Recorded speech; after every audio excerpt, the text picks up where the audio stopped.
Apóstolo João, no capítulo de número 2, a partir do versículo 12.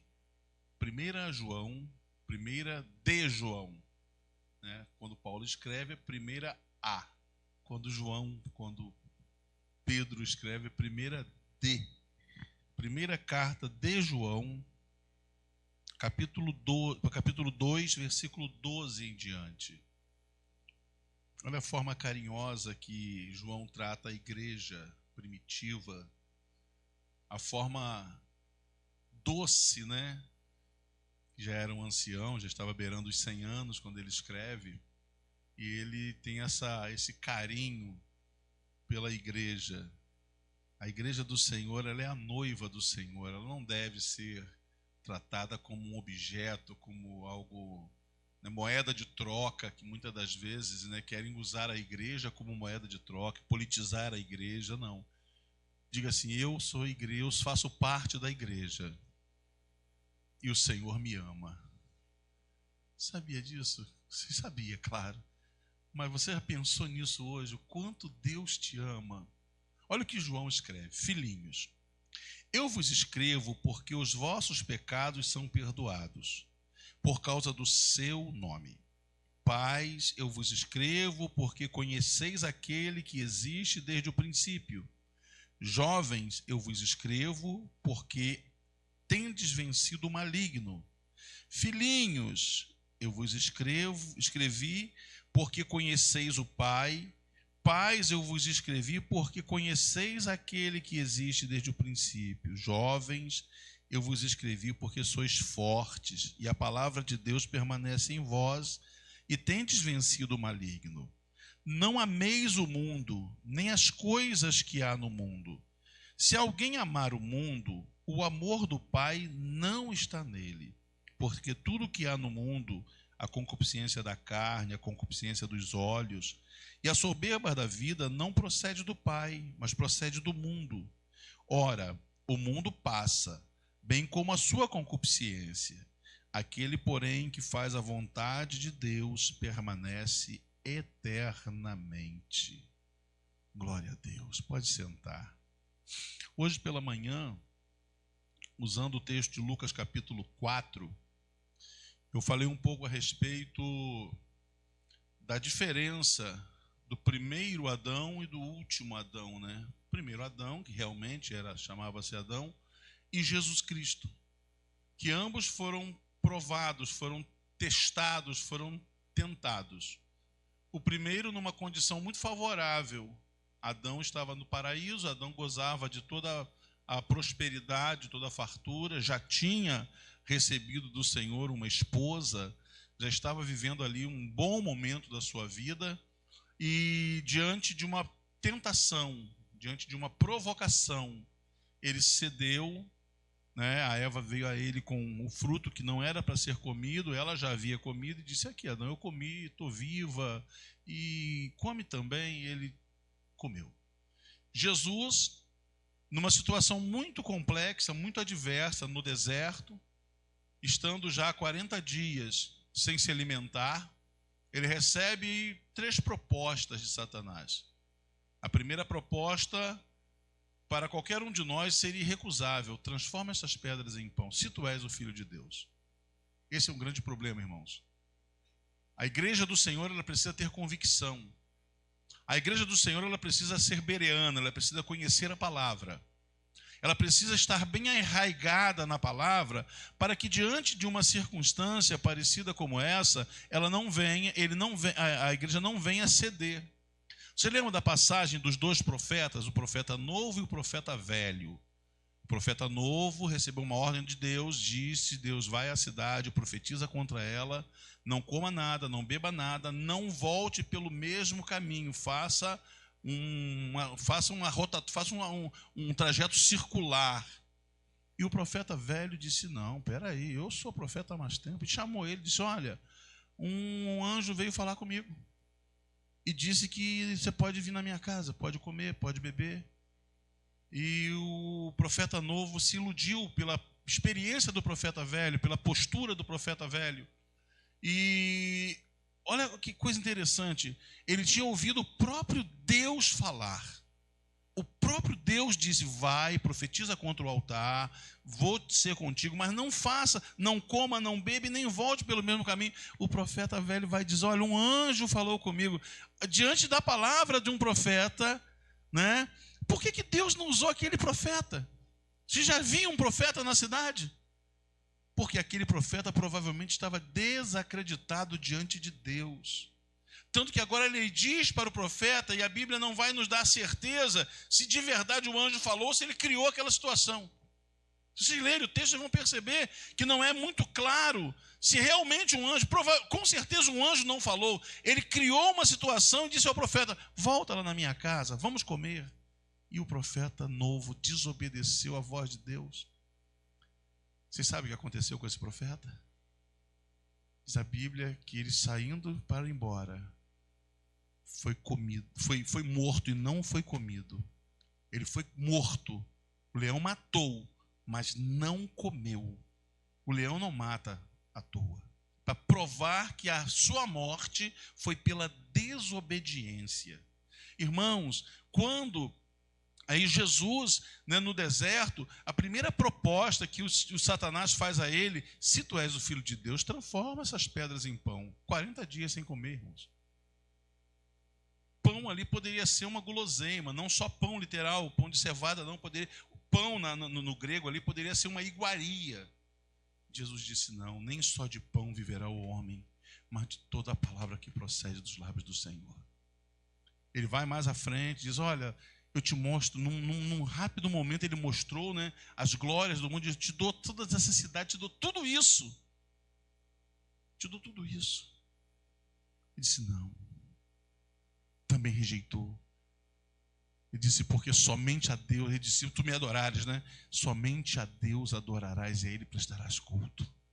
Pela terceira vez ele diz: então faz o seguinte, sobe aqui no pináculo do templo e se joga, porque está escrito que aos anjos dará ordem a teu respeito para que não tropece teu pé em pedra. Diz: também está escrito: não tentarás o Senhor teu Deus.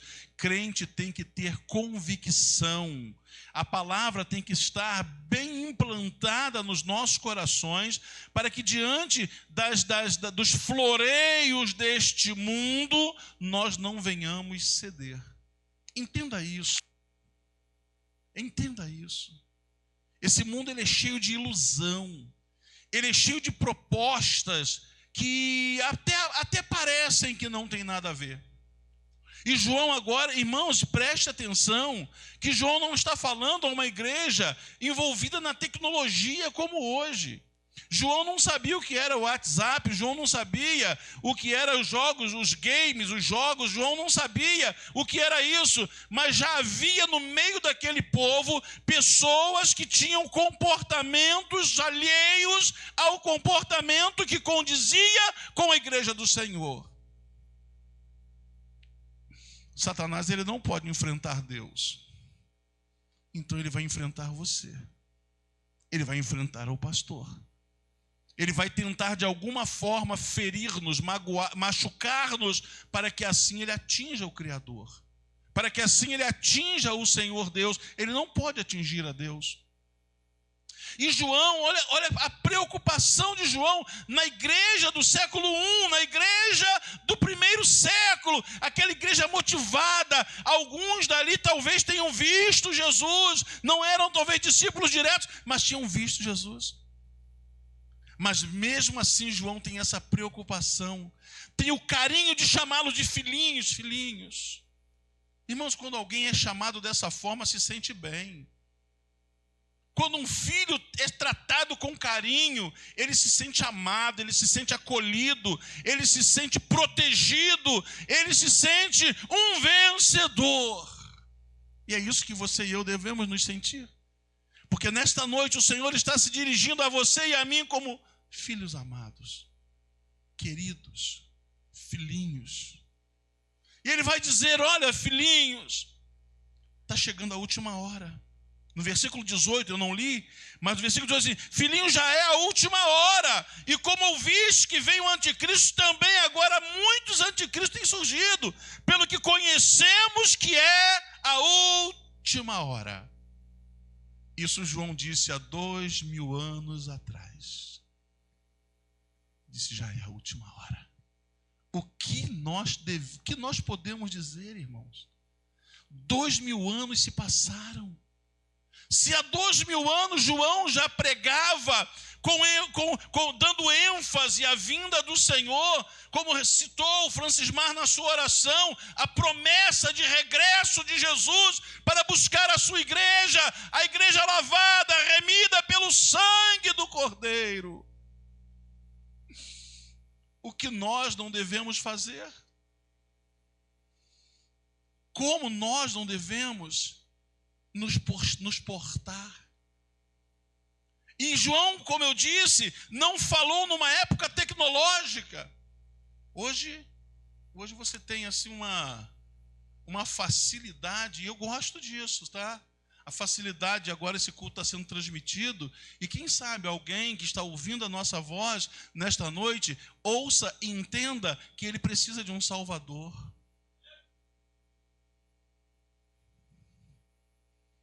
Mas ao mesmo tempo, essa tecnologia, ela desvirtua, ela te prende. Você vê, há alguns anos atrás, eu vi uma pessoa na China, foi muito divulgado isso, e ela no celular, e caminhando, daqui a pouco ela caiu num rio gelado e morreu.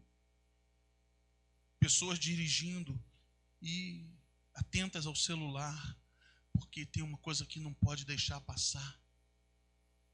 E João vai dizer àquele povo a respeito dos pais, dos filhos, talvez falando aos mais experientes, talvez falando àqueles que tinham um maior contato, talvez, com o Senhor, visto talvez o Senhor. João era um dos que viu, caminhou com o Senhor, e agora ele falando a esses homens, pais, e falando aos filhos, e dizendo que os jovens são fortes. Só que a força é uma coisa interessante.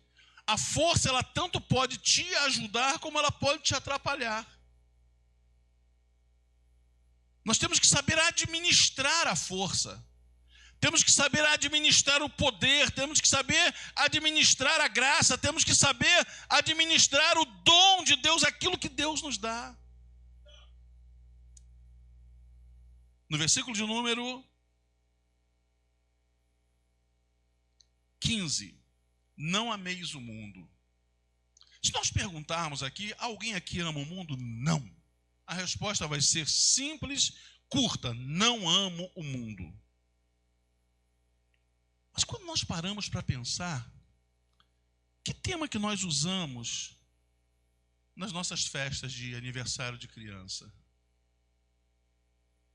Eu me lembro que há muitos anos atrás, se José Francisco estiver nos assistindo lá no Rio Grande do Sul, não sei se a Alessandra estava nessa festa, com o aniversário do Daniel, não sei se foi o primeiro, o segundo, Arca de Noé.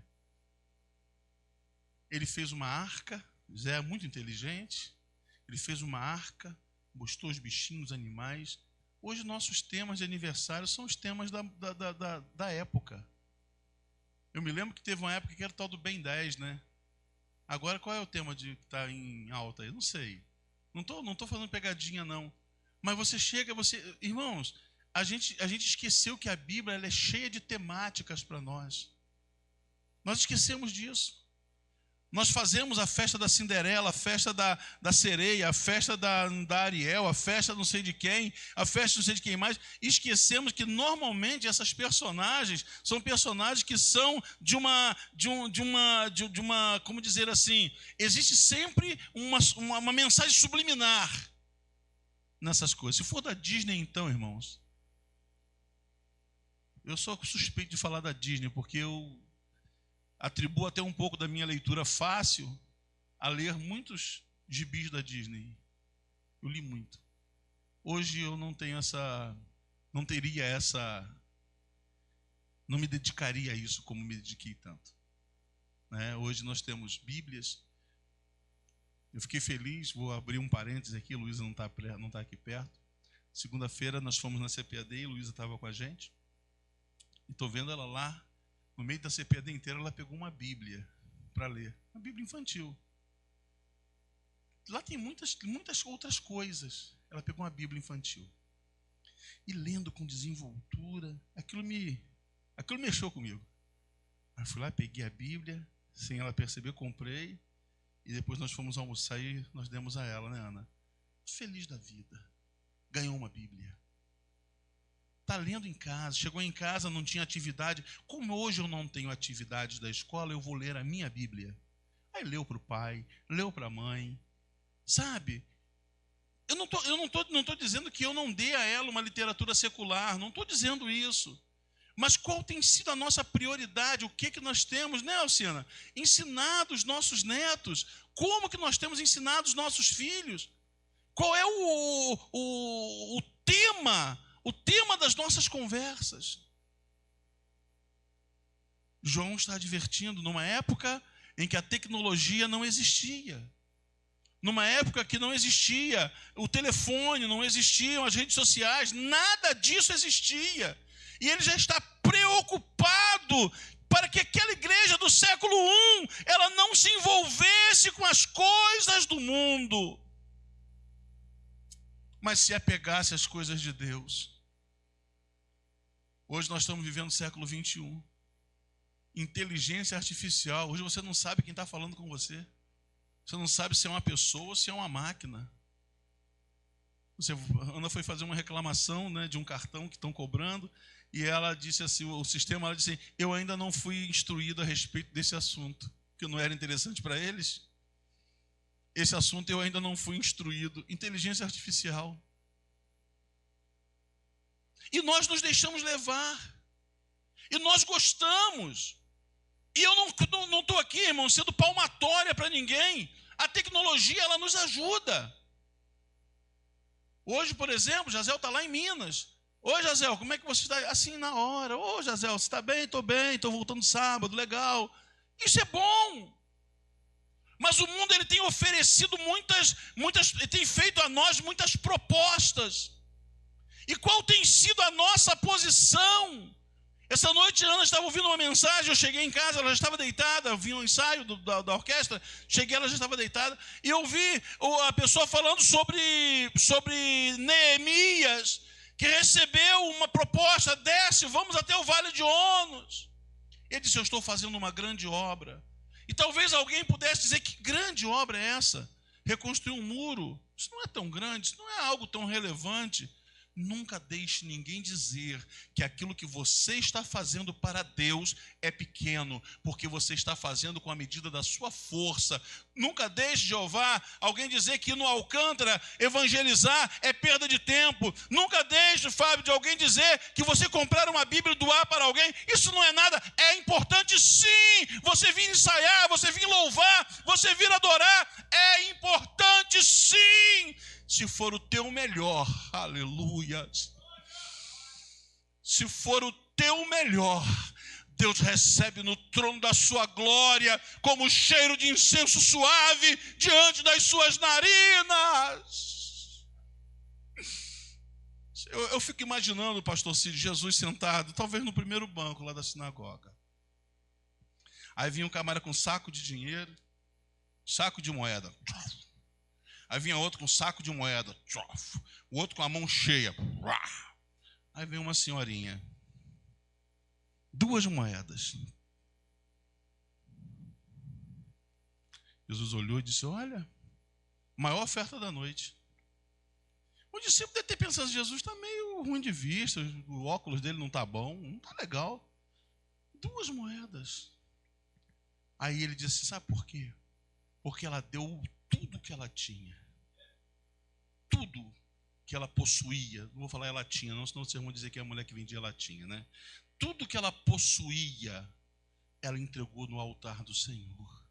Os outros entregaram quantidade maior, mas proporcionalmente aquilo não fez diferença para eles. Para ela, aquilo talvez fosse o pão do dia seguinte. Aquela mulher doou à casa do Senhor o que talvez fosse o seu alimento na manhã seguinte. Ela deu o seu melhor. E ela foi reconhecida pelo Senhor. Então, você que faz algo na casa de Deus, seja tocar um instrumento, seja cantar, seja vigiar a porta, seja cuidar dos carros, aquilo que você está fazendo para a glória, para a casa do Senhor, seja para a glória de Deus, e nunca deixe ninguém te diminuir e dizer que aquilo que você faz não tem importância, porque tem. É o conjunto dessas ações que transforma a igreja numa igreja poderosa e forte. É o conjunto dessas ações. De repente você não faz nada disso que eu citei, mas você não deixa de orar pelo pastor.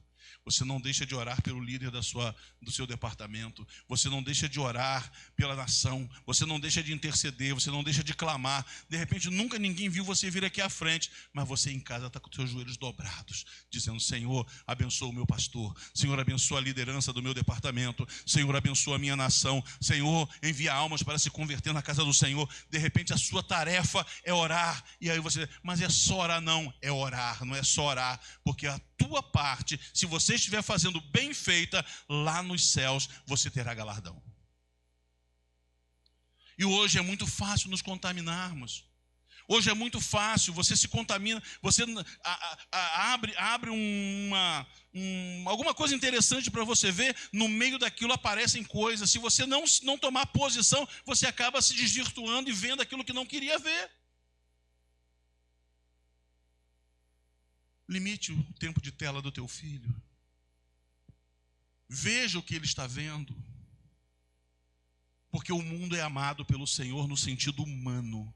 Mas o sistema político deste mundo, olha quando João diz, não ameis o mundo, ele não está contradizendo João 3,16. Ele não está se contradizendo quando ele mesmo, ele escreveu, porque Deus amou o mundo de tal maneira. Esse mundo é um, esse mundo aqui é outro. Esse mundo que Jesus amou de tal maneira são as pessoas. É você, sou eu, é aquele que está nas drogas, é aquele que está enfiado no homossexualismo, é aquele que está enfiado em qualquer outro tipo de situação que vai afastá-lo do Senhor, vai mantê-lo longe da eternidade, longe do céu. Mas esse mundo que João está falando é o sistema corrompido que muitos não podem se aproximar, não podem se envolver, porque alguns se envolvem e caem. Quantos se envolvem na política e caem? Não consegue se manter no meio naquele meio tenebroso, não consegue manter, não consegue salgar o ambiente. Seja a luz onde você estiver. A lâmpada ela é menor do que o ambiente. Olha o tamanho disso aqui tudo, né, pastor? Aqui eu esqueci quantos metros quadrados nós temos de obra aqui. Uns 400 metros quadrados de obra. Se juntar todas essas lâmpadas aqui, não dá 3 metros quadrados. Não, se juntar uma do lado da outra aqui, dá, Henrique, não dá 3 metros quadrados. Mas olha como é que ela ilumina todo esse espaço. Olha como que ela enche esse espaço aqui. Mesmo que não tivéssemos tantas lâmpadas, teríamos um ambiente iluminado. Porque uma lâmpada, ela faz uma diferença num espaço muito grande. E como nós temos sido, como luz do mundo, como nós temos sido, o mundo tem nos engolfado, tem nos engodado, ou nós temos mudado a história do mundo? Quem tem mudado? Quem tem transformado quem? Pensa nisso. Quem tem transformado quem? Uma pitada de sal no feijão, né? Você não bota 1 quilo de sal no feijão. O feijão que você cozinha na sua casa, você bota 1 colher, meia colher, dependendo você bota ali, o feijão fica saboroso, fica gostoso. Uma quantidade pequena numa quantidade grande, mas faz toda a diferença. Então João está dizendo, não ameis o mundo, nem as coisas que há no mundo. Não estou falando, irmãos, que você não vai usar uma roupa decente que está vendida na loja. Lógico, não estou me referindo a isso. Senão vamos fazer aqui propaganda para as costureiras vão ficar ricas, Todas as irmãs vão fazer roupa com as costureiras. E os irmãos com os alfaiates, Não estou dizendo que você não pode usar uma calça jeans, não estou falando que você não pode, mas aquilo que é decente, aquilo que você pode, estar diante do Senhor sem se envergonhar.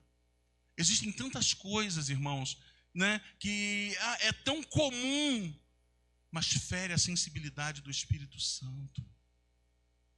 Não fira a sensibilidade do Espírito Santo. Agrade ao teu Senhor em tudo. João diz, não ameis o mundo, nem as coisas que há no mundo.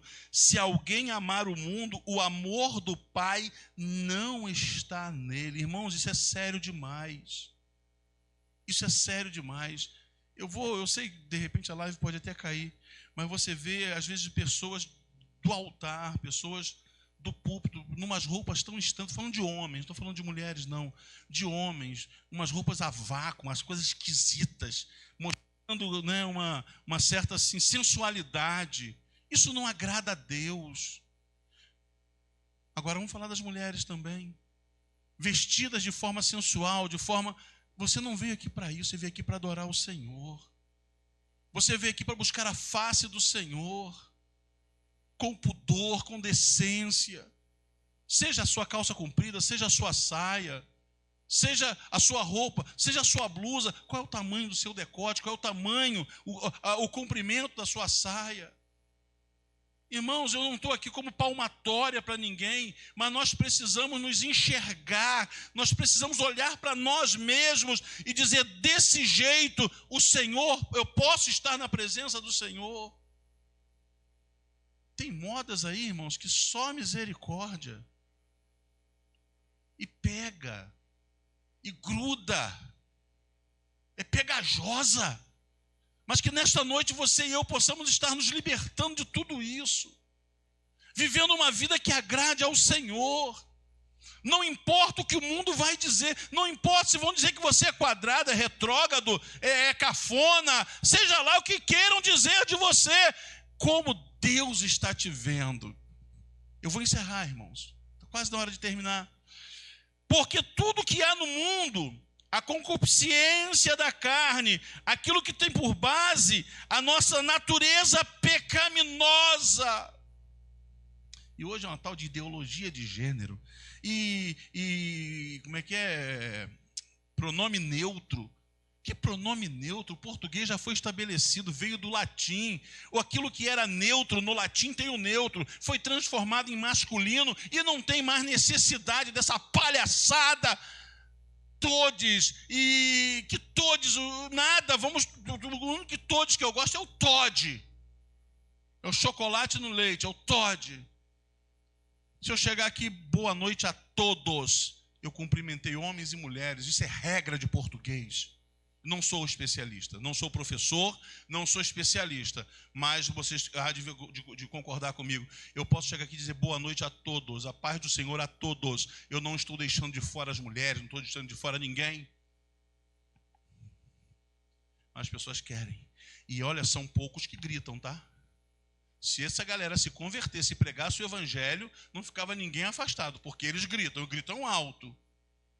E às vezes nós, para sermos bonzinhos, nós aceitamos, né? Uma vez me perguntaram, se dois rapazes viessem aqui na igreja e perguntassem assim, pastor, você casa a gente? O que eu responderia? Eu responderia, eu caso vocês. Cada um arruma uma namorada, depois que vocês arrumaram uma namorada, eu caso vocês. Ah, mas a igreja tem que ser inclusiva. E quem te falou que a igreja não é inclusiva? Não existe nenhuma instituição na terra que seja mais inclusiva do que a igreja do Senhor Jesus. Inclusiva dentro das regras que ele estabeleceu. Vinde a mim todos vós, que estáis cansados, sobrecarregados, e eu vos aliviarei.